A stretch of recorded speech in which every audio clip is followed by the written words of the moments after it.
Hano turi kuri airport turi kumwe na Aime Uwimana numwe mu baje gutega Gentil Misigaro. Aime muraho neza? Muraho cyane. Aime ndagiye kutubwira nk'ibintu nka bibiri uzi kuri Gentil Misigaro twaje gufata uyu munsi. Kimwe cyo nuko ari umurimbyi mwiza, ikindi akaba mu ndirimbo ze wumva umutima wo kuramya.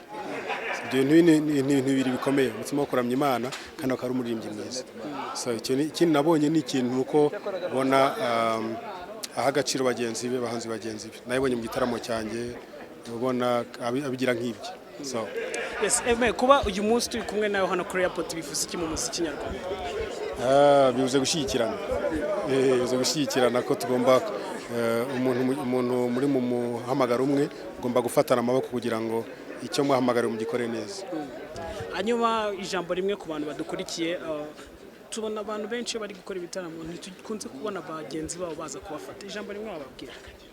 Ni icyo nyine gushyigikirana, nuko niba twubaka ubwami bw'Imana twese ngomba gufata ukuboko kwa mugenzi wanjye n'undi akafata ukwanjye tugaterana imbaraga tugaterana intege kugira ngo twese dushyigikirane umuhamagaro Imana duhamagaye gukora ko twese kubaka ubwami bw'Imana. Urakoze cyane. Urakoze nawe.